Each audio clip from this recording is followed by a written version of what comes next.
Hey there, it's Erin with Time Saving Templates, and in this video, I wanted to do a quick run through of three of my favorite Excel tips for getting organized when you are starting a new year.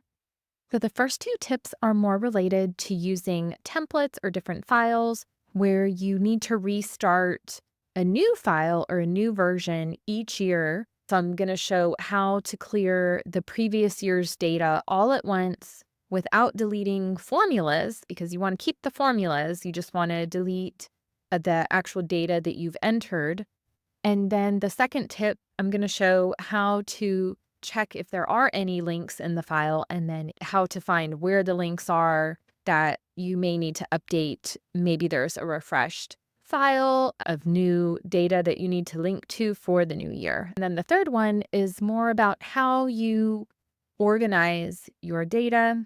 I've showed this before in more detail, but it's going to pull a list of all your files and folders into an Excel file. Maybe you want to reorganize how your folders are working.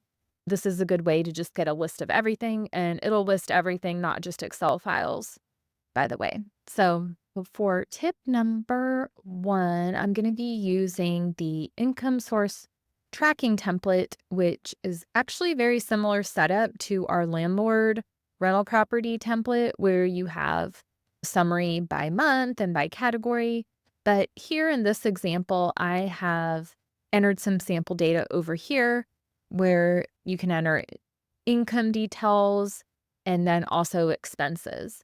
Now so I could just highlight everything and just delete it, but you wouldn't want to do that because if I come over here and unhide, there are formulas here that are needed. So we don't want to delete the formulas, then the template won't be working for us in the new year. Instead of highlighting over everything over here and clicking delete, and then highlighting everything over here and clicking delete, there is another way. So you just highlight everything, including formulas, and then we're going to do a function in F5, and that pulls up the go-to box. And we're going to click over here on special, and then I'm going to click constants. That means it's going to delete, or it's not deleting it yet. It's just highlighting everything that we're going to delete. And you'll see that formulas is not checked. So I click OK, and then now you can see it's highlighted, so don't click out of it. And then from there, I just want to delete. That way, it's just deleting the data I entered. My formula is intact. Make sure that you save a copy before you delete everything so you don't delete all of your previous year's data, just in case it happens. Okay, so that's tip one. Now, the second tip, the total rewards template that falls on our HR template category.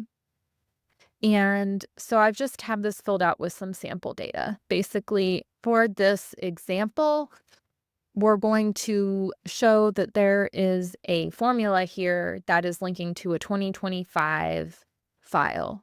This is for the example. The template, you don't have to have it linked to another file. You could fill out the different medical plans, assign like this medical section, assign the employee to the plan and level, and then it pulls it in. But for the example, I wanted to do something different. So I have this linked to a 2025 plan year. And then, so if we were to save this as a new file for 2026, we wouldn't want to continue using this formula that is now referencing 2025. But say that you are not even sure, you have a bunch of tabs in here and you're not even sure if there are formulas linking to other files and you want to double check if there is any. Just go to File and Info and then Edit Links to Files. If you click on this, it shows me that okay, there's a formula somewhere linking to medical plans. And then if I click on it, it does highlight the formula there. So you could just delete this and add the new link to the new plan year. So that's one way to find your links.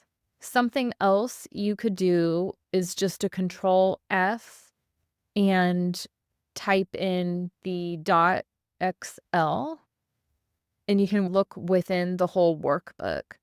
That will show us exactly where a formula, looking for that .xlsx to show us if it's linking to another Excel file. So that will show us the cell value that has that. For this example, it's all in column I. But if you had multiple tabs or multiple links, this is another way to quickly check if something needs to be updated. So you can have the latest information going forward. I can link to the more information on the reward statement templates. That's where you can generate a statement per employee. But for the next example, I'm going to start with just a blank file. And what we want to do here is get an outline and a list of all of our files so we can go through, maybe archive the files that we no longer need, reorganize your folders so you're able to get to the things you're working on faster. A lot of time can be wasted when you're searching for a file and you forget where you saved it. You can go to the Data tab here in a blank file and go to the Get Data, and we're going to do From File and From Folder. And then I'm going to browse to the folder I want to go to. And for the example I did before, New Products and Open. Now, keep in mind that if you have folders within folders, it's going to list everything in the folder that you select in one tab. So if I wanted a different tab for each of these, then I would just click on this. But for now, I'm going to just start here and click Open. And then you'll start to see all the different files. It's Excel's, JPEG, PDF, Word docs, and then I'm going to go to Load and Load To, and we're just going to do a table in a new worksheet. And then it just populated everything. Now keep in mind, this is a live connection, so as you make changes and reorganize, it will update. So you may want to have a version that doesn't update and one that does. It shows the date accessed, modified, created, file name, and the folder path. One thing that I liked to do was copy the folder path, paste them in here, and then do a remove duplicates. That's just helps to see all the different folder setups if you want to look at folders or you want to look at specific files. That is my last tip for you for getting organized in the new year. We do have some free resources for you. If you go to timesavingtemplates.com/free resources, we have a few different options, whether you have a small business or you manage a rental property or working in HR and compensation. I have some free resources for each of those. And until next time, don't forget that I am here to help you streamline and save time.